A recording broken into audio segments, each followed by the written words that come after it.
আসসালামু আলাইকুম ওয়া রাহমাতুল্লাহি ওয়া বারাকাতুহু।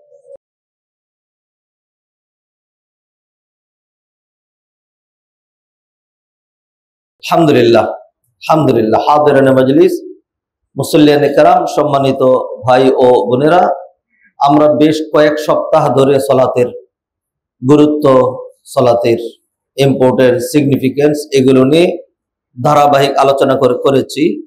সেগুলো আর রিপিট করতে চাই না। আমরা সালাতের ভিতরে ঢুকে যেতে চাই। সালাত মানে ঈমান। সালাত আছে তো ঈমান আছে, সালাত নাই তো ঈমান নাই। সাহাবায়ে কেরামের মধ্যে নবীজির জামানায় এমন একজনও নেই যারা সালাত পড়তেন না। মুনাফিক যারা কাফেরদের চেয়ে নিকৃষ্ট, সেই মুনাফিকরা পর্যন্ত এটা কল্পনা করতো না যে সালাত ছাড়া থাকা যায়। মুনাফিকরা সালাত পড়তো, যদিও তাদের সালাতের মধ্যে অলসতা, মানুষকে দেখানোর প্রবণতা থাকতো। কোরআনে আল্লাহ তাদের সালাতের কথা বলছেন, ইন্নাল মুনাফিকিনা ইউখাদিউনা আল্লাহ ওয়া খাদিউহুম ওয়া ইযা কামু ইলা সলাতি, যখন তারা সালাতে দাঁড়াইতো, আল্লাহ তাদের সালাতের স্বীকৃতি দিলেন। তাহলে যেই লোকগুলো সালাত আদায় করে না, এরা মুনাফিকদের চেয়েও খারাপ। মুনাফিকদের সালাত পড়ে না, নামাজ পড়ে না, এটা কিসের ইমানদার? যে নামাজ পড়ে না তার কাছে মেয়ে বিয়ে দেওয়া যাবে না, সর্বনাশ। এই হয় কি? যেই মেয়ে নামাজ পড়ে না তাকে বিয়ে করানো যাবে না, যারা নামাজ পড়ে না তাদের সাথে আত্মীয়তা করা যাবে না।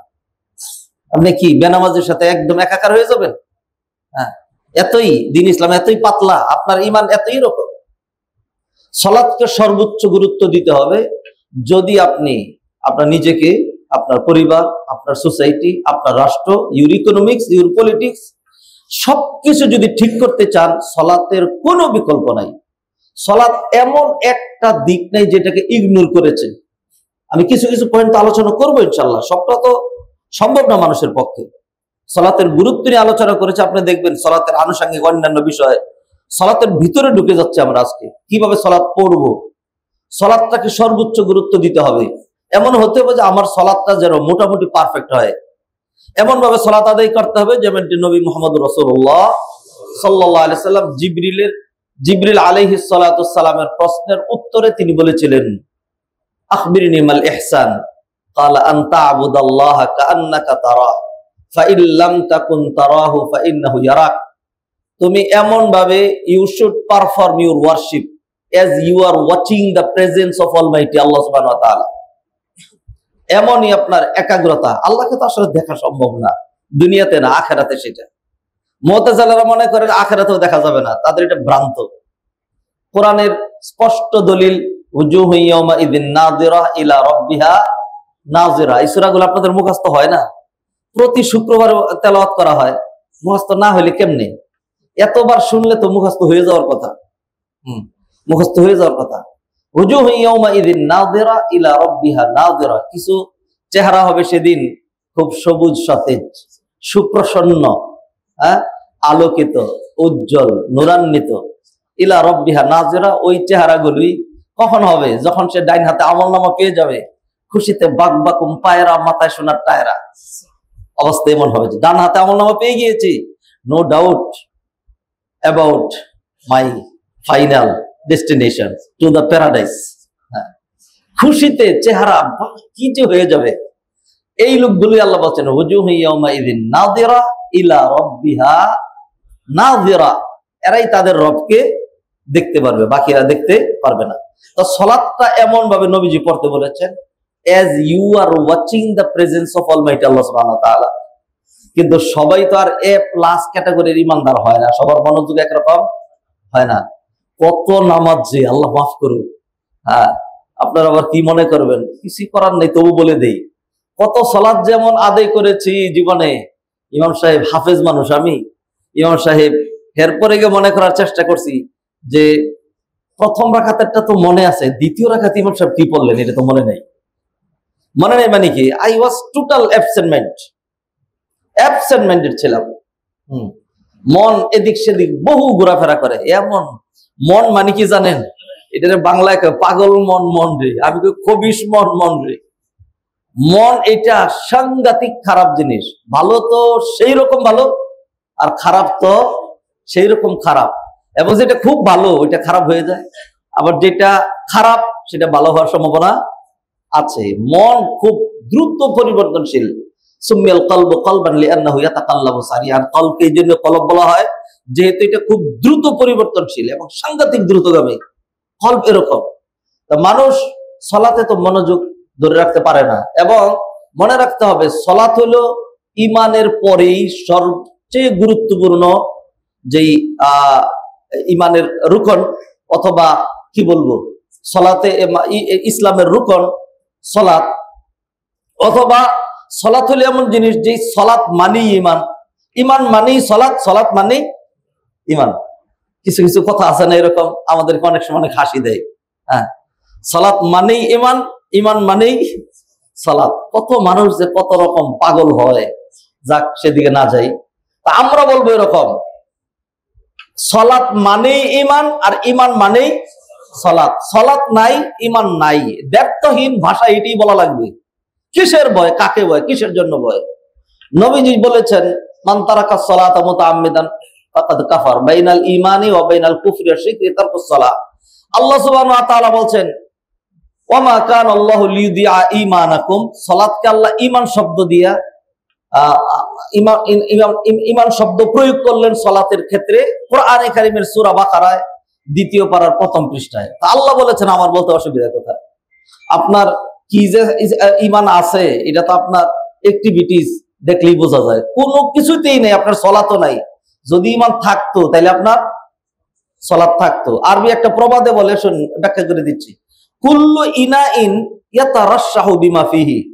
প্রতিটা পাত্রের ভিতরে যা আছে এটার মধ্যে যদি আগুন দেন তখন যা আছে ওইটাই বগলাইতে থাকবে, ওইটাই বগলাবে, অন্য কিছু এখানে বগলাবে না। তো যদি না থাকে, আপনি পানি দিয়ে রাখছেন, গোশত বগলাবে কোত্থেকে?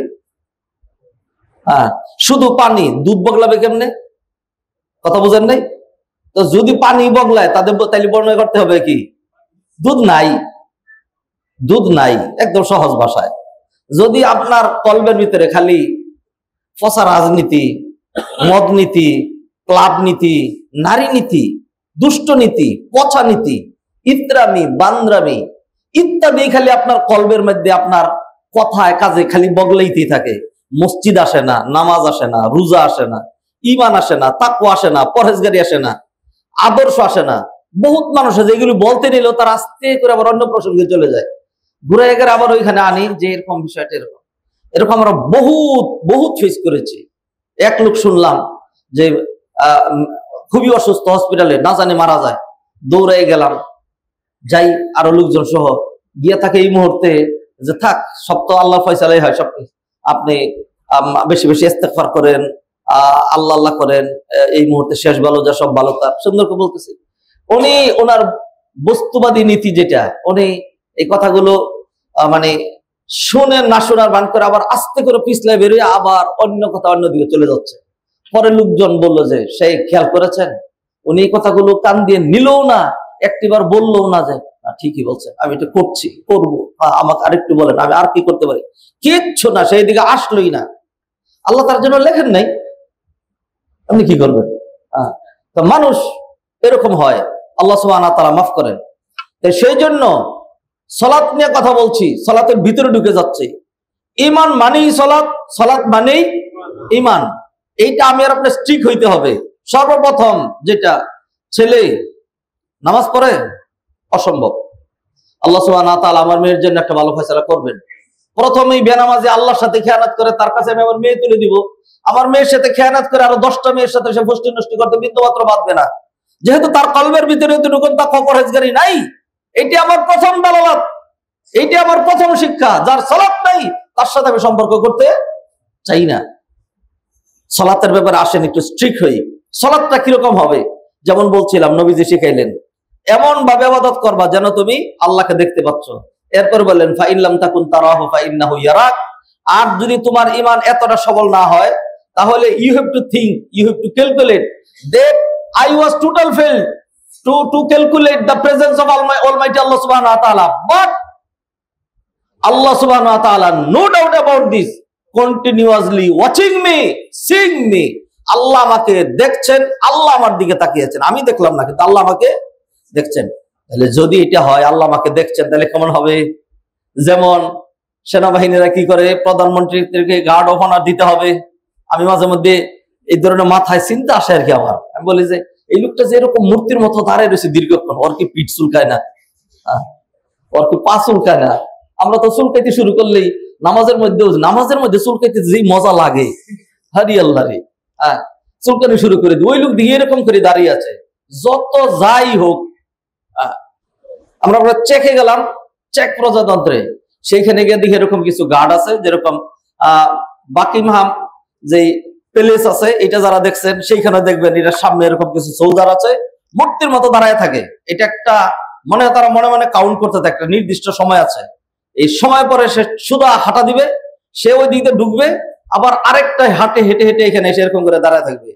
আপনি যত রকম কৌতুক, যত হাসানি, যত যা কিছু জানেন, যত কাতুকুতু জানেন, কিচ্ছু দিয়ে তাকে হাসাইতে পারবেন না। এইভাবে দে আর ট্রেন্ড আপ। আমরা এই লোকের কাছে গিয়া আমার বাচ্চারা সহ, অন্যান্য লোকজন সহ, বহু রকম উল্টা পাল্টা কথাবার্তা বলে নিজেরা হাইসা এরকম করে একবার একজনের তার কানের কাছে হাত দিয়েছে, এই ছবি তুলে ভের কানে ধরছি, এরকম কত রকম, কোনোভাবেই তাকে হাসানো গেল না, সে চলে যাচ্ছে। এইখান থেকে আমি একটা শিক্ষা নিলাম। আপনি কি মনে করেন গল্প করার জন্য বলছি আমি? না, সে কিভাবে ট্রেন্ড আপ হয়েছে যে যত যাই কিছুই করুক, আমার যেই অ্যাটিটিউড, এর মধ্যে কোন রকম পরিবর্তন আসা যাবে না। This is my principal duty. আমার এইটাই চাকরি, এটা আমার প্রধান ডিউটি। একজন মুসলমানের সলাৎ কি প্রধান ডিউটি নয়? তাহলে এই সলাতের মধ্যে কেন এত অলসতা? এই সলাতের মধ্যে কেন এত অমনোযোগিতা? এই সলাতের মধ্যে কেন এত চুলকানি? সলাতের মধ্যে কেন এত গাফলাতি? সলাতের মধ্যে অবহেলা, সলাতের প্রতি গুরুত্বহীনতা, সলাতের মধ্যে দেরি করা, সলাতের মধ্যে সবকিছু মিলিয়ে এমন একটা অবস্থা যে আমার কলবের ভিতরে সলাতের বিন্দুমাত্র কোনো গুরুত্ব নাই, এমন যেন না হয়। তাহলে ধরুন সে জানে সিসি ক্যামেরা তার দিকে তাকানো আছে, তার রিপোর্ট হচ্ছে, সে যদি অন্য মানুষের মতোই অথবা জনগণের মতো ওইরকম অ্যাটিটিউড করে, একটু হাইসা দেয়, অস্ত্র ফালায় দেয়, আবার ওদের সাথে এরকম করে দাঁড়ায়, তাহলে তার চাকরিটা থাকবে না। তোমাকে তো এই জন্য দেওয়া হয়নি, তোমার তোমার তোমার কাজটাই হলো এরকম হইতে হবে। সে এটা বুঝে। তাইলে আমি কেন বুঝলাম না যে আমার এই সলাতটা যদি সুন্দর হয়, আল্লাহ আমাকে দেখছেন, আমি যদি সলাতটা ওইভাবে করতে পারি, তাইলে আমার চাকরিতে আমি পাস, এবং আমার রেজাল্ট কি? My intents to the paradise, my destination to জান্নাত, ক্বাদ আফলাহাল মুমিনুন আল্লাযীনা হুম ফি সলাতিহিম খাশিউন। ওই সকল মুমিনরা সফল কাম, জান্নাত তাদের ঠিকানা, যারা তাদের সলাতের মধ্যে চরম বিনয়ী। আল্লাহু আকবার। হাদরের মজলিস, এই জন্য সলাত নিয়ে আলোচনা করছি, আরো বেশ কয়েকটা আলোচনা করব। সলাতের কিছু বিষয় আছে, এর একটাও যদি কোনোভাবে স্বেচ্ছায় অনিচ্ছায় ছুটে যায়, তাহলে 1000 সেজদা সাও দিলে আপনার নামাজ হবে না, হবেই না। এই সলাতটা মাস্ট রিপিট, আবার পড়া লাগবে। সলাতের এমন কিছু ভুল ভ্রান্তি আছে, একটা দুইটা তিনটা চারটা পাঁচটা, স্বেচ্ছায় অনিচ্ছায় যদি হয়, এই ভুলগুলোর জন্য সেজদা সাহু লাগবেই না, সেজদা সাহু লাগবে না। আবার কিছু বিষয় আছে, সেখানে একটা দুইটা যদি ভুল হয়ে যায়, তাহলে একটা সেজদা সাহু দিলেই সেটা কি হয়ে যাবে? ঠিক হয়ে যাবে। সেই জন্য সলাতের এই বিষয়গুলোকে বলা হয় আরকানুস সালাহ, শুরুতুস সালাহ, ওয়াজিবাতুস সালাহ, সুনানুস সালাহ। সালাতের ফরজ, ওয়াজিব, রুকুন আরকান, হুকুম আহকাম, সুন্নাত, মুস্তাহবাত, এইগুলো আমরা জানবো। একটাই টার্গেট, আমার আপনার জীবনের সালাত যদি সুন্দর হয়, আমার আপনার পরিবার সুন্দর হবে, আমার আপনার পেট নীতি, কূটনীতি সুন্দর হবে, আমার আপনার সমাজ, সোসাইটি সুন্দর হবে, আমার আপনার দুনিয়া সুন্দর হবে, আর আখিরাত নিঃসন্দেহে সুন্দর থেকে আরো সুন্দরতর হবে। এই জন্য সবচেয়ে বেশি গুরুত্ব হবে আমার আপনার সলাত। সলাতে যদি গুরুত্ব দিতে পারেন, তাহলে আপনার আরো যে 10টা বিষয় আছে, সেইগুলো আল্লাহ সুবহানাহু ওয়া তাআলা এমনি আপনার জন্য সহজ করে দিবেন। এমনি আপনার জন্য, আপনি আপনার জন্য, আপনি আল্লাহর জন্য হয়ে যান, আল্লাহ আপনার জন্য হয়ে যাবে। এটি সহজ। আসুন সলাত নিয়ে আমরা সলাতের ভিতরে ঢুকে যাই। আরো কিছু spiritual matter we must learn from the chapter of সলাত। সলাত সাংঘাতিক ইম্পর্টেন্ট, সাংঘাতিক সিগনিফিকেন্ট। আসুন, সলাতের বহুবিধ বিষয় আছে। আমরা আলোচনা শুরু করেছিলাম নবীজি সাল্লাল্লাহু আলাইহি সাল্লামের সালাত প্রচলিত বিদআত এবং বনাম প্রচলিত বিদআত, নবীজি সাল্লাল্লাহু আলাইহি সাল্লামের সালাত এবং আমাদের আবিষ্কৃত নতুন নতুন বেদাত গুলো আলোচনা করব, নবীজির সালাতটা কিরকম সেটা আলোচনা করব। তবে হ্যাঁ, একটা মূলনীতি দিচ্ছি, কেউ একঘেয়ে বুঝেন তো, গুড়া হয়ে যায় না, খুব বেশি গাওরামি করেন না। আমি আর আপনি যে যাই বলি না কেন, আমি তো আপনাদের খতিব, আর আপনারা আমরা একসাথে সালাত আদায় করি। আপনি বিশ্বাস করেন, আপনি সবটা বুঝেন কিনা জানি না, আমি দাবি করছি আল্লাহর হস্তে, আমার যেই যোগ্যতা, আমাকে যদি ইমাম আবু হানিফা, ইমাম শাফি, ইমাম মালিক, ইমাম আহমদ বিন হাম্বলের যুগে পাঠানো হইতো, আল্লাহর হস্তে বলছি, এই ক্ষেত্রে স্বীকার করছি, আমি কোনোদিনই তাদের ছাত্র হওয়ার যোগ্য হতাম না, কোনোদিনই না। আপনি কি মনে করেন ঢাকা ইউনিভার্সিটির অথবা বুয়েট অথবা চুয়েট অথবা ডুয়েট এই ধরনের যেগুলি আছে, এইখানে যে বাছাই করা মেধাগুলিকে নেওয়া হয়, ওদের ক্লাস বুঝার জন্য একটা ফাউন্ডেশন লাগে, এরপরে গিয়ে তাদের ক্লাস বুঝতে হয়, ওই মানের ক্লাস। আপনি কি মনে করেন যে ওদের ওই ক্লাসটা আমাদের দেশের 4 জন চাষা, 6 জন রিক্সাওয়ালা, 5 জন ব্যানওয়ালা, এদেরকে দেখে টিম গঠন করলে তারা একটা ক্লাস নেবে? তারা কি সেই ক্লাসের যোগ্য? কোনোদিনই না। নিশ্চয়ই বুঝছেন। তাহলে আমাকে এই ধরনের আমাদের যুগের যে ইমামগুলো আছে, যে শায়েকরা আছে, আপনি যাদেরকে বড় বড় শায়েক মনে করেন, তো এই সবাইকে যদি আপনি ইমাম আবু হানিফার ছাত্র ইমাম মোহাম্মদ, ইমাম আবু ইউসুফ, তাদের কাছে যদি নিয়ে দিতেন, তাইলে লোকজন বলতো যে থাপ্পড় খাওয়ার আগে তাড়াতাড়ি এখান থেকে 10 কিলোমিটার দূরে যা, তোর মতো কম বক্তা, এত অযোগ্য ইমাম আবু ইউসুফের, ইমাম মোহাম্মদের ছাত্র হওয়ার যোগ্য নয়। কথাটা কেন দিলাম, ভূমিকাটা কেন দিলাম? আপনি নিশ্চয়ই একটা বাংলা বুখারী পড়েন, রিয়াদুস সালিহিন পড়েন, একজন শাইখের লেকচার শুনেন, আর 2টি কিতাব পড়েন, পড়ে আপনি এমন বড় মুফতি হয়েছেন। এরকম মুফতিগুলির আমরা চিনি, আমাদের পিছনে সালাত পড়ে, আমাদের এই করে, কিন্তু এত বেশি বুঝে, এরপরে তাদের বক্তব্য কি? ধরেন বড় বড় শাইখ একজনের নাম লিয়া, না অনেক কিছুই না, ওনার এইটা আছে, উনি এটা এরকম। এমন এমন মানুষ আছে তার অ্যালার্জি এরকম, এই শাইখ এই দিকে খারাপ, ওই শাইখ ওই দিকে খারাপ, ওই শাইখের মাথা খারাপ, ওই শাইখের বুক খারাপ, ওই শাইখের পেট খারাপ, ওই শাইখের ভাষা খারাপ, ওই শাইখের চোখ খারাপ, সব খারাপ। দুনিয়ার মধ্যে আল্লাহ তারে পারফেক্ট মডেল করে বানাইছেন, উনি সারা জান্নাতের কেউ যাবে না। এত বেশি বুঝে আল্লাহর হস্তে অনুরোধ করছি, এত একঘেয়ে হয়েন না। মূলনীতি মনে রাখেন, এক আয়াতের নাম কোরআন নয়। আবার বলছে, রিপিট দিস, এক আয়াতের নাম কোরআন নয়, আর একটা হাদিসের নাম নবীজির সুন্নাহ নয়। এই সবগুলোকে মিলিয়ে যখন আপনার সামনে দুটো হাদিস যদি দেওয়া হয়, একটা বলছে রাত আর একটা বলছে দিন, আপনি কি বলবেন? না এটা ঠিক, না এটা ঠিক। হ্যাঁ, আপনি তো, কারণ আপনি একটা জাহেল, তো মূর্খ তো। অথচ উলামায়ে কেরাম ঠিক এই দুটাকে একসাথে মিলিয়ে দুটো হাদিসের উপরে কিভাবে কোন তরিকায় আমল করবেন, এগুলোর তো কিছু মূলনীতি আছে। আপনি কি তরিকাতুল জামা, তরিকাতুল তারজিহ, তরিকাতুল নাস, এগুলিকে আপনি জানেন? এগুলি পড়াশোনা করেছেন? এবং জামায়ের জন্য কি কি শর্ত, তারজিহের জন্য কি কি শর্ত, তাকে আপনি পড়াশোনা করেছেন?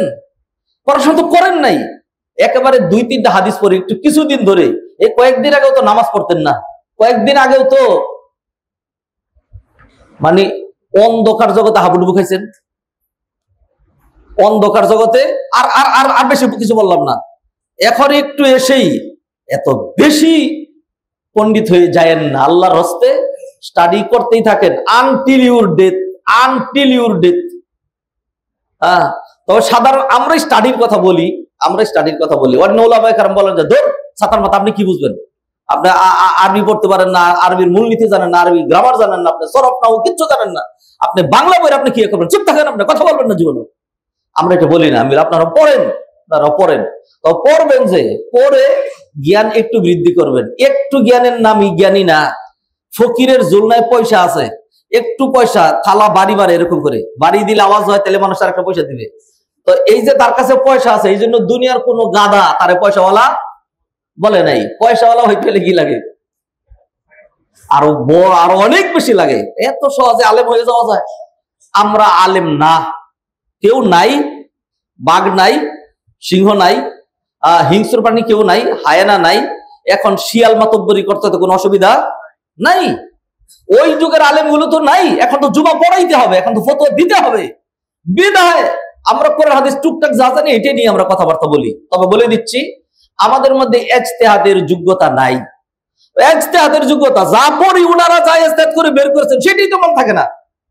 ইমাম শাফিঈ রাহিমাহুল্লাহ, ঘটনা বলছি, সালাতের ভিতরে যাচ্ছি, এইগুলি সব আপনি মনে করবেন যে না খালি সালাতের ফরজ গুলো বলেন, আমি এভাবে বলবো না, এটা আমার সিস্টেম না।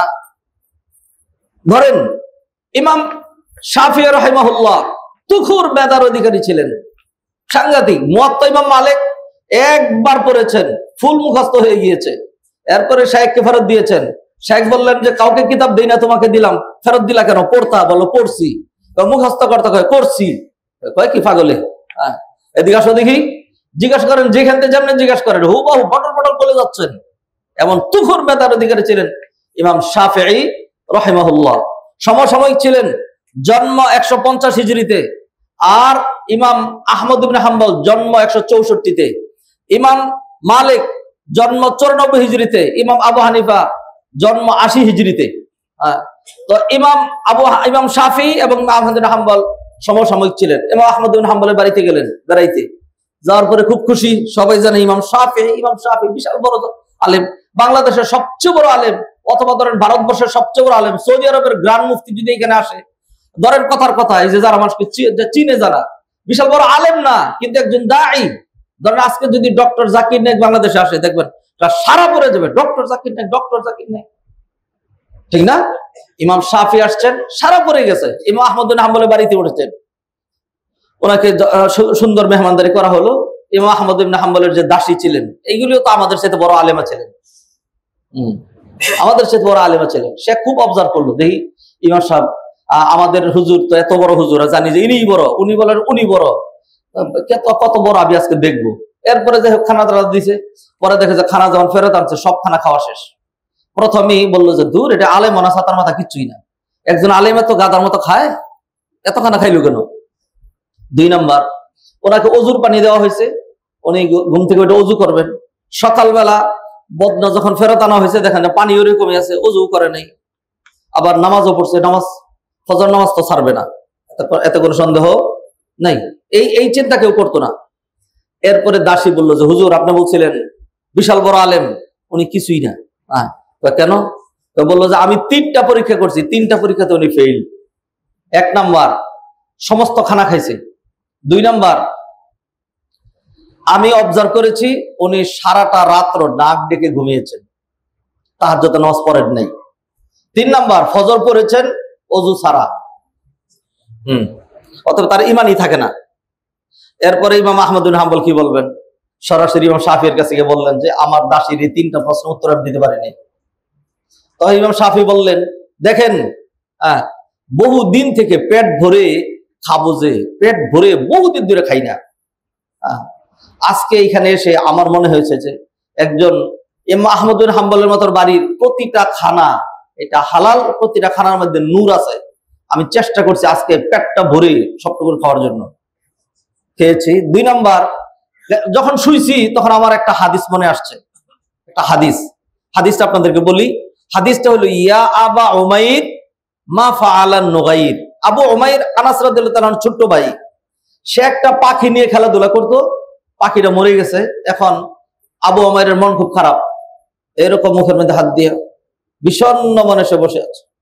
তো নবীজি সাল্লাল্লাহু আলাইহি ওয়াসাল্লাম তার মনে একটু হাসি ফোটানোর জন্য, একটু কৌতুক করার জন্য কবিতার আঙ্গিকে ছন্দ করে, বাংলা যেরকম মিলাইয়া কথা বললে একটা হাসি আসে, এরকম বললেন ইয়া আবা উমাইর মা ফাআলান নুগাইর। এই হলো ছন্দটা, ইয়া আবা উমাইর মা ফাআলান নুগাইর। আবু উমাইর, তোমার ওই খেলার পাখিটার কি খবর? মানে পাখিটা তো মরে গেছে। নবীজি সাল্লাল্লাহু আলাইহি ওয়াসাল্লাম ছন্দ করে তার একটা মজা দেওয়ার চেষ্টা করলেন। এই হাদিসটা মনে পড়েছে। এই হাদিসের বাংলা অর্থ, আবু উমাইর তোমার পাখিটার খবর কি? আবার বলি, আবু উমাইর তোমার পাখিটার খবর কি? আপনি যে এত বড় পণ্ডিত, একটা মাসালা বের করেন তো দেখি হাদিস থেকে। ইমাম শাফিঈ যে মাসালাগুলো বের করেছিলেন, ওই মাসালাগুলো আপনার সামনে দিব, 1 মাস সময় দিব, পরে শুনায়েন, তোমারে পারেন নাকি? ইমাম শাফিঈ রাহিমাহুল্লাহ এই হাদিস নিয়ে চিন্তা করতে শুরু করলেন। ইয়া আবা উমাইর, আল্লাহ তাদেরকে ইস্তেহাদ, আকল, বিবেক, মেধা, বুদ্ধি, তারপরে তাকওয়া, পরহেজগারি, তারপরে মেরিট, সব আল্লাহ এমন ভাবে দিয়েছেন। এই জন্যই তো তারা এত বড় ইমাম হয়েছেন। তিনি এখানে গবেষণা শুরু করলেন, মাসআলা বের করতে শুরু করলেন। তিনি এক এক করে মাসআলা বের করেছেন এই হাদিস থেকে। হাদিসের আলোকে 246টা মাসআলা যখন ওনার উদ্ঘাটন করা, ইস্তেমবাত করা, ইস্তেখরাজ করা শেষ, তখন উনি শুনেন মুয়াজ্জিন বলছে আল্লাহু আকবার, আল্লাহু আকবার, ফজর আজান হয়ে গেছে। ফলে উনি এই ইস্তেহাদ রেখে আল্লাহ মাথায় দিচ্ছেন, আর তিনি সেটা গিলছেন, লেখছেন। কোথায় লেখছেন? তার কলবের মধ্যে লেখছেন। আমরা যখন একটা কিছু মনে আসে তাড়াহুড়া করে যদি না লিখি, 1 ঘন্টা পরে বলি থাক, আরে মনে আসছে না কিছু, বুঝলা, মনে থাকে না। তিনি মনে আসছে, মাসালা এক এক করে তিনি করেছেন। আজান দিয়ে দেওয়ার পরে তখন তিনি উঠে, আর ইস্তেহাদ করার সময় নেই, ফজর আজান হয়ে গিয়েছে, এখন আমার ফরজ সালাত পড়া লাগবে। তখন তিনি এইভাবেই উঠে ফজরের সালাত পড়লেন, না ওযু করলেন আর না তাহাজ্জুদ পড়লেন। তো সবাই জানে উনি যে ইস্তেহাদ করেছেন এইটার স্তর তো বহু পরে। আর উনি যে তাহাজ্জুদ পড়তেন এটা হলো নফল অথবা সুন্নত।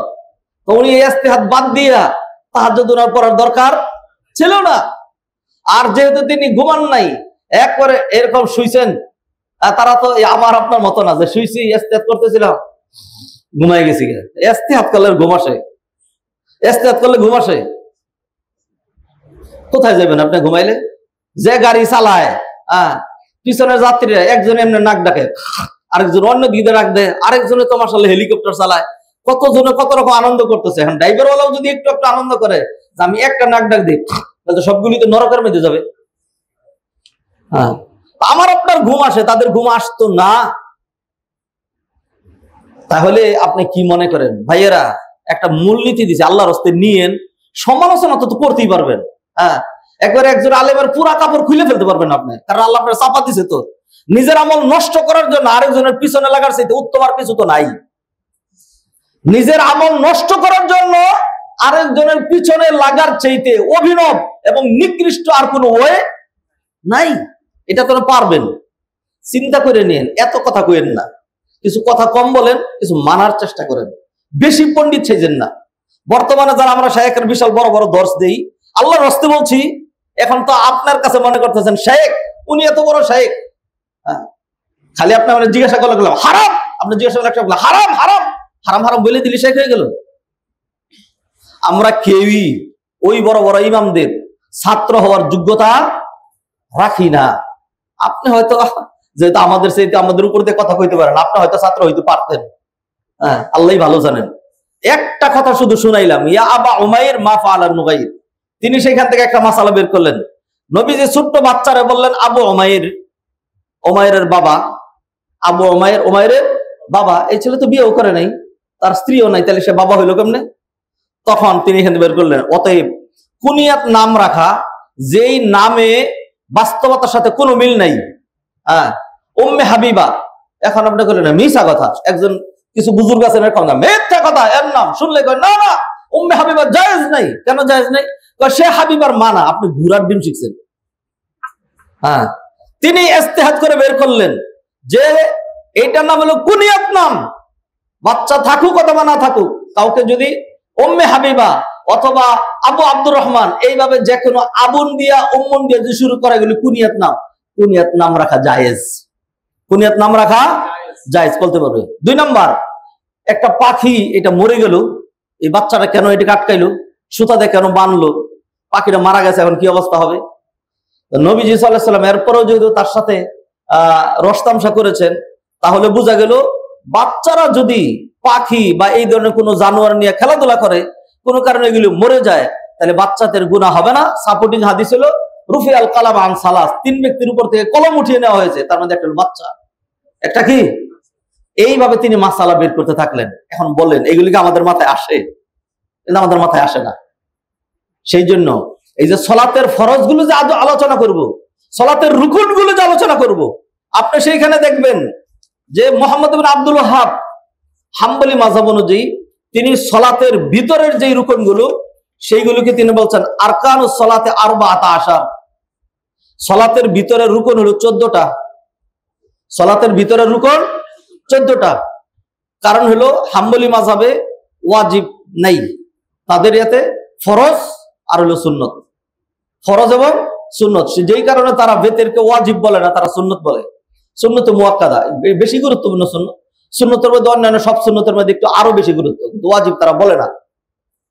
আর অথচ আপনার হানাফি মাযহাবে দেখবেন সলাতের ভিতরের রুকন যে কটা, সলাতের বাহিরের গুলোকে শর্ত বলা হয়, ভিতরের গুলোকে রুকন বলা হয়। শর্ত সেই, খারিজ সেই, রুকন সেই, দাখিল সেই, এই সবকটা ফরজ, সবকটা ফরজ। কিন্তু কিছু হইলো বাহিরের, কিছু হইলো ভিতরের। হানাফি মাযহাবের সর্বসাকুল্যে 13টা, আর হাম্বলি মাযহাবে বাহিরের হলো 9টা, ভিতরে হলো 14টা। 9 আর 14 কয়টা? 23টা। আর হানাফি মাযহাবে হলো সর্বসাকুল্যে 13টা, 10টা কম। না, হানাফি মাযহাব হয় নাই। আরেকজন বলবে আরে না, হাম্বলি মাযহাবে এটা কিছু হয় নাই। এই কুদানিটা আর এই মানে ধমকটা আপনার মুখ থেকে, আপনি এত বেশি পণ্ডিত হয়ে গেছেন, এই পণ্ডিতিটা দেখায়েন না। আল্লাহর রাস্তে বললাম, রাগ করেন না আমার কথায়, হ্যাঁ রাগ করেন না। এই জন্যই আমি বলি, এই ধরনের ইখতিলাফ যেখানে আছে সেখানে আমরা উদারতা প্রদর্শন করি। ওনারা অনেক ভালো বুঝতেন, অনেক বড় মুস্তাহিদ ছিলেন। এই যে একজন 23টা বলেছেন, আরেকজন 13টা বলেছেন। যিনি 13টা বলেছেন একদিক থেকে ঘুষ পাইছিলেন, এই জন্য 23টা বলেন নাই। আর যিনি 23টা বলেছেন কোন দিক থেকে স্বার্থ পেয়েছেন, এই জন্য বাড়ায় 23টা বলেছেন। এরকম আপনার কাছে মনে হয় না? এইটা তাদের গবেষণায়, কোরআন হাদিসে কথা, হাদিস আছে না, কোরআন আছে না। আপনি কি কোরআনে মনে করেন এইভাবে বলা আছে? হ্যাঁ, একেবারে যে এত বোকার মতো, এত নাদানের মতো কথা বলেন, তাইলে আবার জোরে কথা কন কেন? চুপচাপ থাকতে পারেন না? এটা কি এরকম যে না এটা ফরজ, এটা রুকন? আল্লাহ বলে দিয়েছেন, নবীজি বলেছেন না এটা রুকন, না হাদিস অনুযায়ী, কোরআন অনুযায়ী। আরে মিয়া, সবই হাদিস কোরআন অনুযায়ী।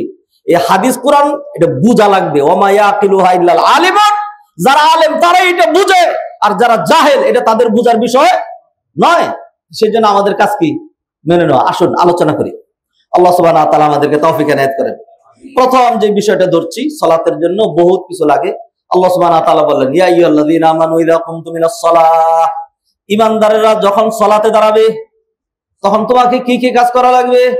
ইয়া আইয়ুহাল্লাযীনা আমানু ইযা কুমতুম ইলাস সালাহ ফাগসিলু ওয়ুজুহাকুম, পুরা চেহারাটা ধুবা, ওয়া আইদিয়াকুম ইলাল মারাফিক, দুইটা হাত কোনি পর্যন্ত ধুবা, ওয়ামসাহু বিরুউসিকুম, আর মাথা মাসাহ করবা, ওয়া আরজুলাকুম ইলাল কাবাইন, আর পা টাকনুগিরা পর্যন্ত। এখন কি টাকনুগিরা পর্যন্ত কি ধুবা নাকি মাসাহ করবা? আহা, কিছুই বলা হয় না এখানে, মাঝখানে ওইটা আনা হয়েছে।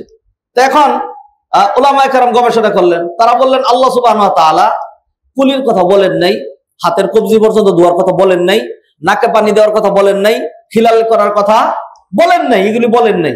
আল্লাহ 4টা বিষয় দিয়েছেন। আল্লাহ সুবহানাহু ওয়া তাআলা এখানে যেই 4টা জরুরি ওইটাই দিয়েছেন, এই 4টি ফরজ। বাকি অন্যান্য যা লাগে, নবীজির হাদিস অন্যান্য দিয়ে যা সাব্যস্ত, সেগুলো হয়তো ওয়াজিব হবে, না হয় সুন্নত হবে, না হয় মুস্তাহাব হবে, ফরজ আর হবে না। এই জন্য তাদের মতো ফরজ 4টা, তাদের মতো ফরজ 4টা। বাকিরা বলছেন আল্লাহ সুবহানাহু ওয়া তাআলা প্রথম চেহারার কথা বলেছেন, তারপর হাত ধোয়ার কথা, তারপরে দোয়া হইলো 3টা জিনিস, হাত, চেহারা, হাত, পা। আল্লাহ 3টাই বলতে পারতেন, চেহারা ধোবা, হাত ধোবা, পা ধোবা, মাথা মাসাহ করবা। আল্লাহ এটা বলেন নাই। আল্লাহ ধারাবাহিকতা অবলম্বন করেছেন, পুরা চেহারা ধোবা, 2 হাত ধোবা, তারপরে মাথা মাসাহ করবা, তারপরে 2 বার টাকনুগিরা পর্যন্ত, এটা বলেছেন। অতএব তারা বলছেন যেহেতু আল্লাহ ধারাবাহিকতা রক্ষা করেছেন, ধারাবাহিকতাও ফরজ। তারা বলেছেন ধারাবাহিকতাও ফরজ, এই সিরিয়াল। অতএব যারা নাকি হানাফি মাযহাবের ইস্তেহাদকে প্রাধান্য দিবে, তারা কোনো ব্যক্তি যদি ওযু করতে গিয়ে বেখেয়াল ছিল, সে চেহারা ধোয়ার পরে মাথা মাসাহ করে ফেলছে, ও আল্লাহ হাত ধোয়া হয় নাই, এরপর হাত ধুইলো, তারপর পা ধুইলো, তাহলে তার ওযু পারফেক্ট, যেহেতু 4টা অঙ্গে তার ধোয়া হয়েছে। মুস্তাহাবের খেলাফ হয়েছে, যেহেতু তিনি ধারাবাহিকতা রক্ষা করেননি। আর অন্য মাযহাবে ওযুটা হবে না, যেহেতু ধারাবাহিকতা রক্ষা হয় নাই, তাকে আবার শুরু থেকে করা লাগবে। উলামায়ে কেরামের এই ধরনের ইজতিহাদ, যে এটা দ্বীন ইসলামের জন্য সৌন্দর্য, অসৌন্দর্য নয়, এটা দ্বীন ইসলামের কি বলবো, মানুষের সৌন্দর্য এবং সহজ। কারো এইভাবে হয়ে যেতে পারে, কারো ওইভাবে হয়ে যেতে পারে। এই ধরনের কিছু ইখতিলাফ থাকবে, এইগুলো আমি ওভারলুক করবো ইনশাআল্লাহ। কোনতেই এরকম কন্ট্রাক্টরি নেওয়া হয় নাই যে না ঘুরে গিয়ে হানাফি মাযহাবের বিরুদ্ধে বলা লাগবে, অসম্ভব, এই কাজের জন্য দাঁড়াই নেই। আহলে হাদিসের পক্ষেই বলা লাগবে, অসম্ভব, এটার জন্য দাঁড়াই নেই। আমাকে শাইখি সাজতে হবে, না না, এটার জন্য না। তাহলে কি আপনি বলবেন? আপনি তাহলে কি? আপনি বিভিন্ন রকম কইতে পারেন, তাহলে আপনি এইদিকে না ওইদিকে না, তাহলে আপনি কি মুনাফিক? আপনি এইটাও কইতে পারেন, কোনো অসুবিধা নেই। আমি যেটি বলি সেটা শুনেন। আমি বলি আমি কোরআন বলবো, হাদিস বলবো, সহিটা বলবো। কখনো কোনোটা শাফি মাযহাবের সাথে মিলে যেতে পারে, কখনো কোনোটা হানাফির সাথে মিলতে পারে, কখনো কোনোটা আহলে হাদিসের সাথে মিলতে পারে, কখনো নাও মিলতে পারে। তা আমার টার্গেট এটা হবে না যে আমি ঘুরাইয়া গেড়ায় খালি হানাফি অনুযায়ী বলবো, ঘুরাইয়া গেড়ায় খালি আহলে হাদিস অনুযায়ী বলবো, ঘুরাইয়া গেড়ায় খালি ওই যে হাম্বলি মাযহাব অনুযায়ী বলবো, এটা না। আমি কোরআন আর হাদিসটা বলবো, আমি যেটাকে বেশি মজবুত মনে করবো সেটাকে বলবো, আর যেখানে দুইটার সম্ভাবনা আছে সেখানে দুইটা হইতে পারে, কোনো অসুবিধা নাই। নবীজি সাল্লাল্লাহু আলাইহি ওয়াসাল্লাম সাহাবীদেরকে বলছিলেন, একক্ষণ বের হোক, যুদ্ধের বিষয়, জান প্রাণ রাষ্ট্রের বিষয়, খুব কঠিন অবস্থা, একেবারে সালাতুল আসর বনি কুরাইজাতে গিয়ে তারপরে পড়বা। রওনা দিলেন। তো যখন তারা যাচ্ছেন, পরে একটা পর্যায়ে দেখলেন যে বেলা ডুবে যাচ্ছে। তখন একদল বললো যে আসর পড়তে হবে, আসর সময় চলে যাচ্ছে। আরেক দল বললো অসম্ভব, এই মদিনা থেকে বনি কুরাইজা কত দূর নবীজি এটা জানেন, কতক্ষণ লাগতে পারে নবীজি এটা জানেন। এরপরে নবীজি বলছেন ওইখানে গিয়ে আসর পড়ার জন্য, অতএব আমরা এখানে পড়বো না, আমরা ওইখানে গিয়ে পড়বো। তারা পড়লেন না। ফলে বেলা ডুবার পরে, মাগরিবের আরো বহুত পরে, এশার সময় গিয়ে তারা আসর পড়ছেন। এই হলো এক গ্রুপ। আরেক গ্রুপ বললেন যে অসম্ভব, নবীজির আদেশের অর্থ হলো তাড়াতাড়ি যাওয়া। তারা ব্যাখ্যা করলেন, এই দেখেন এইখানে ইজতিহাদের প্রশ্ন। সাহাবীরা কি করলেন? আর একদল ইজতিহাদ করলেন না, আরেক দল ইজতিহাদ করলেন। তারা বললেন আল্লাহ বলছেন ইন্না সলাতা কানাত আলাল মুমিনিনা কিতাবাম মাওকুতা, সময় মতো নামাজ পড়া লাগবে। আসর পড়ে নেই, এরপরে যাব, আমরা এখানে বেশি সময় লাগাবো না। নবীজির অর্থ ছিল আমরা যেন তাড়াহুড়া করি, দেরি যেন না করি। তারা আসর পড়ে গেলেন। এরপরে যাই হোক, নবীজির সাথে তাদের সাক্ষাৎ হলো। তারা দুই দল এরকম করলেন, দুই দলে নবীজির কাছে গেলেন যে এরা এই কাজটা করছে, এরা রাসূলুল্লাহ আপনার আদেশের উল্টা করছে, রাস্তা নামাজ পড়ে নিছে। আর এরা বললো ইয়া রাসূলুল্লাহ তারা নামাজ কাজা করছে, সময় মতো নামাজ পড়ে নাই। নবীজি সাল্লাল্লাহু আলাইহি ওয়াসাল্লাম দুইটাই শুনলেন, এরপর একটু হাসলেন, আর কিছুই বললেন না। যদি একদল ভুল হতো তাহলে নবীর জন্য এটা ওয়াজিব ছিল, যে কারণ ভুলে নবীজি চুপ থাকতে পারেন না। নবীজি মুস্কি হাসলেন, দুইজনেরটাই সম্মতি দিয়ে দিলেন, বোঝা গেল দুইটাই গিয়েছে, ঠিক আছে। তো কখনো কখনো সবসময় খালি একটাই ঠিক হইতে হবে এরকম না, দুইটাও ঠিক হইতে পারে। আচ্ছা আসুন, সালাতের সর্বপ্রথম যেটা লাগবে সেটা নাম হলো তাহারাত। ইয়া আইয়ুহাল্লাযীনা আমানু ইযা কুমতুম ইলাস সালাতি ফাগসিলু উজুহাকুম ওয়া আইদিয়াকুম ইলাল মারাফিক। তাহারাত, আত-তাহারা, আত-তাহারাতু শাত্রুল ঈমান। নবীজি সাল্লাল্লাহু আলাইহি ওয়াসাল্লাম বললেন তাহারাত হলো ঈমানের অর্ধেক। তাহারাত পবিত্রতা, এই শব্দটাই মুখস্থ করেন, আমি এইটাই বলবো। তাহারাত হলো ঈমানের অর্ধেক, তাহারাত ঈমানের অর্ধেক। সকল কিতাবের মধ্যে আপনি কিতাবুত তাহারা পাবেন, বুখারী, মুসলিম, তিরমিজি, আবু দাউদ, নাসাই, হেদায়া, ফিকহ গ্রন্থ, হানাফি মাযহাবের, শাফি মাযহাবের সকল, বুলুগুল মারাম, রিয়াদুস সালিহিন, সবগুলোর মধ্যে কিতাবুত তাহারাত, তাহারাতের অধ্যায়, পবিত্রতার অধ্যায়। কারণ ইসলামের সবচেয়ে গুরুত্বপূর্ণ ইবাদত হলো সালাত। ও সালাতু লা তাতিমু ইল্লা বিত-তাহারা, তাহারা ছাড়া সালাত হয় না। এই যে তাহারাত, এই তাহারাতে আলোচনা করব, ওযু নিয়ে আলোচনা করব, সালাতের আগের রুকুনগুলো আলোচনা করব, সালাতের ভিতরে ঢুকবো। একটু তাহারাত নিয়ে একটু স্পিরিচুয়াল আলোচনা আমার একটু করাই লাগবে। তাহারাত এটা ইসলাম ধর্মের ওয়ান অফ দা, কি বলবো, বিউটি, সৌন্দর্য, চরম সৌন্দর্য। ইসলাম গুবৈরা ধর্ম না, সেনার ধর্ম না। সেনা গোবর নিয়ে ওইগুলিকে কদর করা, সেনা দিয়ে গোসল করলে পাক হয়ে যাবেন আপনি, গুনাহ মাফ হয়ে যাবে। আরে লাগাইলি না পাক, পাক হবিটা কেমনে? এরপরে গোবর টুবর ধরে, এইগুলি না। ইসলাম বলছে তোমাকে পবিত্র হইতে হবে। তুমি তোমার শরীর পবিত্র করবা, not sufficient, also your dress, তোমার ড্রেস। সালাত আদায় করবা নাপাক জায়গায় দাঁড়ায় না, তোমার জায়গাও পাক হইতে হবে, জায়গা পাক, জামা পাক, তারপরে কি শরীর পাক। এই তিনটা পাক, এই তিনটা পাকের নাম হলো তাহারাত। তিনটা পাকের নাম তাহারাত। এই তাহারাত লাগবে। তাহারাত ইসলাম ধর্মের কি পরিমাণ সৌন্দর্য আপনি দেখেন। নবীজি সাল্লাল্লাহু আলাইহি ওয়াসাল্লাম হাদিস শুনেন, আত-তাহারাতু শাতরুল ঈমান, তাহারাত হলো ঈমানের অর্ধেক। কোরআনে আল্লাহ সুবহানাহু ওয়া তাআলা বললেন ইয়া আইয়ুহাল মুদ্দাথির কুম ফাআনজির ওয়া রাব্বাকা ফাকাব্বির ওয়া সিয়াবাকা ফাতাহির। ও চাদর পরিহিত ব্যক্তি, ও নবীজি, কুম ফাআনজির, শুয়ার সময় নেই আপনার, দাঁড়িয়ে যান, মানুষকে সাবধান করুন।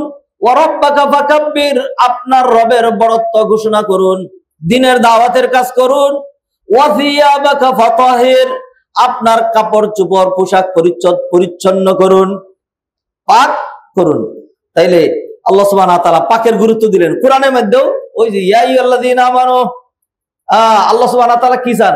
ইন্নামা ইউরিদুল্লাহু লিইউযহিবা আনকুমুর রিজসা আহলাল বাইতি ওয়া ইউতাহহিরাকুম তাতহীরা। আল্লাহ পবিত্র করতে চান। ওযুর ক্ষেত্রে আল্লাহ সুবহানাহু ওয়া তাআলা বললেন, মা ইউরিদুল্লাহু লিয়াজআলা আলাইকুম মিন হারাজ ওয়ালাকিন ইউরিদু লিইউতাহহিরাকুম ওয়া লিইউতিম্মা নি'মাতাহু আলাইকুম লাআল্লাকুম তাশকুরুন। আল্লাহ তোমাদের ক্ষতি চান না, আল্লাহ চান তোমাদেরকে পবিত্র করতে আর তোমাদের উপর তার নিয়ামত পরিপূর্ণ করে দিতে। লাআল্লাকুম তাশকুরুন, যেন তোমরা আল্লাহর কৃতজ্ঞ বান্দা হও। সুবহানাল্লাহ। পবিত্রতা কি সুন্দর একটা জিনিস। নবীজি সাল্লাল্লাহু আলাইহি ওয়াসাল্লাম হাদিস শুনেন, দেখেন, তাহলে আরো বুঝবেন। আন ইবনে ওমর রাদিয়াল্লাহু তাআলা আনহুমা আন রাসূলিল্লাহ সাল্লাল্লাহু আলাইহি ওয়াসাল্লাম ক্বালা ইযা জাআ আহাদুকুম ইলাল জুমআহ, ইযা জাআ আহাদুকুম ইলাল জুমআহ, কেউ যদি জানাজার নামাজে যায়, কেউ যদি জুমার নামাজে যায়, তাহলে তো আপনারা বুঝেন অর্থ। ইযা জাআ আহাদুকুম ইলাল জুমআহ, তোমাদের কোন ব্যক্তি যখন জুমাতে আসবে, ফালিয়াগতাসিল, সে যেন গোসল করে আসে, সে যেন গোসল করে আসে। নবীজি আরেকটা হাদিসের মধ্যে বললেন, গুসলু ইয়াউমিল জুমাতি, এটা আবু সাঈদ খুদরি বর্ণনা করেছেন। আগের হাদিস বুখারীর, আর এখন যেটা বলছি এটা হলো মুসলিমের। গুসলু ইয়াউমিল জুমাতি আলা কুল্লি মুহতালিম, প্রতিটা প্রাপ্ত বয়স্ক মানুষের উপর জুমার দিন গোসল করা ওয়াজিব, আর মেসওয়াক করা তার জন্য কর্তব্য। ওয়া ইয়ামুসসা মিন আত-তিবি মা কাদিরা আলাইহি, আর যতটুকু পারে সে যেন সুঘ্রাণ লাগাই আসে। কালচার গুলো তো আমাদের মধ্যে নাই। আমরা ওই যে হিন্দু কালচারে, হ্যাঁ, উলুলুলু কালচারে, আর হইলো ওই যে সিঁদুর কালচারে, আর হইলো পূজা কালচারে, আর হইলো দাদা কালচারে আমরা অভ্যস্ত। আতর লাগানো, সুঘ্রাণ ব্যবহার করা, সুগন্ধি ব্যবহার করা, একটু স্টাইল করা, সুন্দর পরিপাটি হওয়া, ভালো জামা কাপড় পরে আল্লাহর দরবারে হাজির হওয়া, সেইগুলো তো আমরা অভ্যস্ত না। কয়জন আতর লাগাই আসছেন বলেন দেখি? কেন আতর লাগাইলেন না? আপনার আতর নাই কেন? নাই, আতর তো প্রত্যেকের পকেটে পকেটে থাকবে। মেসওয়াক নাই কেন? কেন মেসওয়াক করেন না?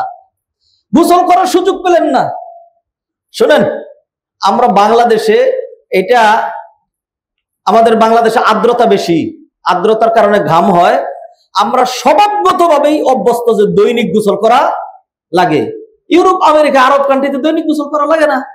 আমাদের উপর এরকম হয়েছে 4-5 দিন গোসল করি নাই, আরে না, গোসলের দরকারই দেখা দেয় না। আপনি ধরেন একটা সাদা জুব্বা গায়ে দিয়া সৌদি আরবে ঘুরবেন, ঘুরতে ঘুরতে বালুর মধ্যে শুবেন, বালুর উপরে ঘোরাঘুরি করবেন। এই জুব্বা গায়ে দিয়ে, তো জুব্বাটা উল্টে বাই দেয়, রুমাল দিয়ে টাইট করে বাইন্দে আমরা ফুটবল খেলতাম দৌড়াইয়া। হ্যাঁ, এরপরে আবার এইটা সহ আপনি আসবেন, কেউ বুঝবেও না 15 দিন পরে এই গায়ের মধ্যে কোনো ময়লা আছে কিনা। ময়লা তো লাগে না, মাটি তো না, হ্যাঁ, পাথরে পাহাড় নুড়ি, এগুলো ময়লা হয় না। তো সেই জন্য অনেকে গোসল করে না।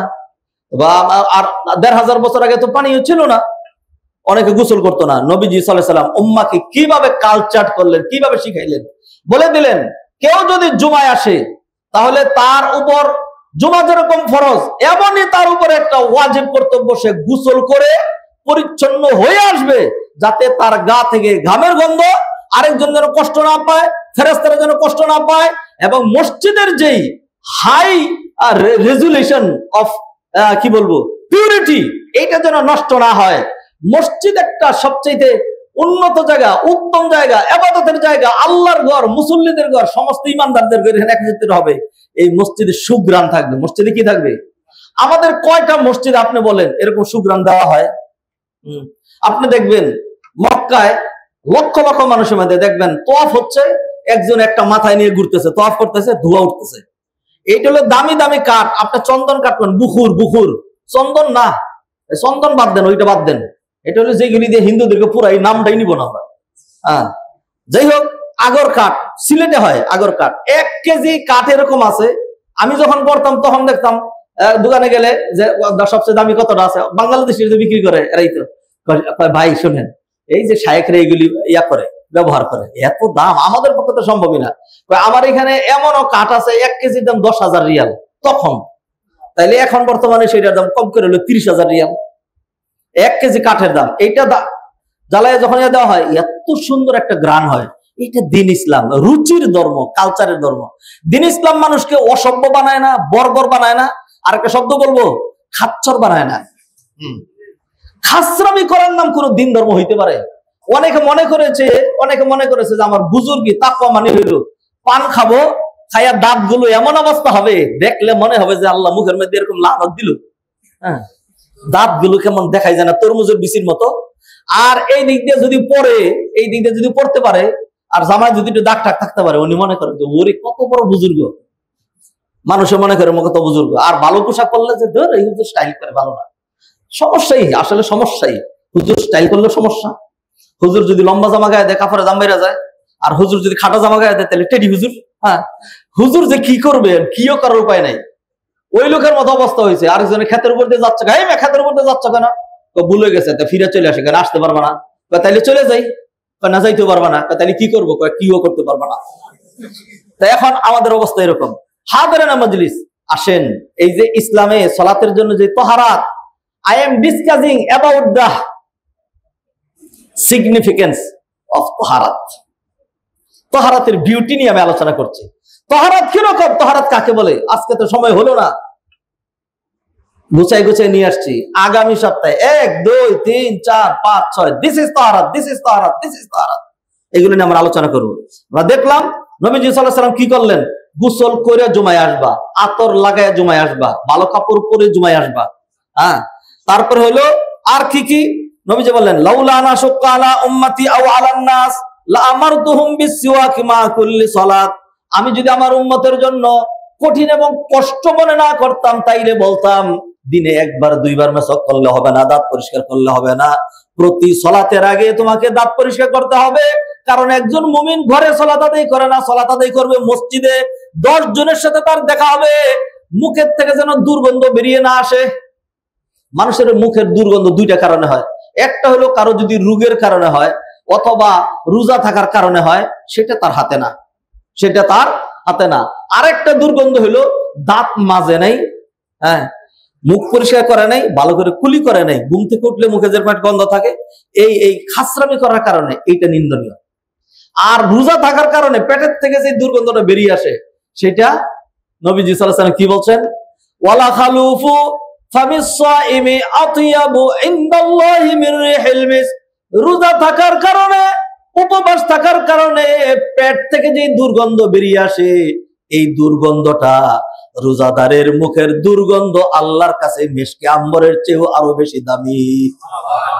অতএব আপনি গোসল না করার কারণে, কাপড় না ধোয়ার কারণে, অথবা পেঁয়াজ খাওয়ার কারণে, অথবা রসুন খাওয়ার কারণে, অথবা দাঁত না মাজার কারণে, মেসওয়াক না মাজার কারণে যে দুর্গন্ধ হয়েছে, এইটা নিন্দনীয়, এটা হারাম। এটা থেকে ফেরেশতারা কষ্ট পায়, এটা থেকে মুমিন মুসলমানরা কষ্ট পায়। নবীজি সাল্লাল্লাহু আলাইহি সাল্লাম সেই জন্য উম্মতকে কালচার করার জন্য, তারা তো বেদুইন মানুষ ছিল, কাজ করেছে, অথবা হয়তো আবারও জুমার পরে গিয়ে কাজ করবে, খেতে যাবে, সেই জন্য তারা গোসল করতো না, আর ওইখানে এত দরকার হয়ও না। হ্যাঁ, নবীজি বলে দিয়েছেন, জি না বাসাধন, জুমায় আসতে হইলে আপনার অন্তত কি করতে হবে? আরেকটা হাদিস বলে শেষ করে দিচ্ছি। নবীজি বলেন, হাক্কুন আলা কুল্লি মুসলিমিন আইয়াগতাসিলা ফি কুল্লি সাবাতি আইয়ামিন ইয়াওমান। একজন মুসলমানের উপর ওয়াজিব 7 দিনে 1 দিন তার বাধ্যতামূলক গোসল করা লাগবে। গোসল ফরজ হয় নাই, স্বপ্নদোষ হয় নাই, স্ত্রী সহবাস করে নাই, গায়ে ময়লা লাগে নাই, 5 স্টার হোটেলের ভিতরেই ছিল, আরামে ছিল, ব্যস্ত ছিল, ফ্রেশ আছে, ড্রেস ভালো আছে, সুগ্রাণ আছে, সবকিছু ঠিক আছে, তবু নবীজি বললেন 7 দিনে 1 দিন গোসল করবি না, এটা হইতে পারে না। কিরকম গোসল? নবীজি ব্যাখ্যা করে দিলেন, ইয়াকসিলু ফিহি রাসাহু ওয়া জাসাদাহু। এমন গোসল যেই গোসলে সে তার মাথাও ডুবে, সারা শরীর ডুবে। অনেক সময় আমরা যখন ছোট ছিলাম, বিকালবেলা মা নিয়ে কি করতো, বিকালবেলা সন্ধ্যার আগে মাথা না ভিজে এই গলা থেকে এই পর্যন্ত ধুয়ে দিত ছোট বাচ্চা। হ্যাঁ, এটাও একটা গোসল। এই গোসলে হবে না, কি গোসল হইতে হবে? কমপ্লিট গোসল। কি leg to head whole body পুরোটা ধুইতে হবে সাপ্তাহিক দিন।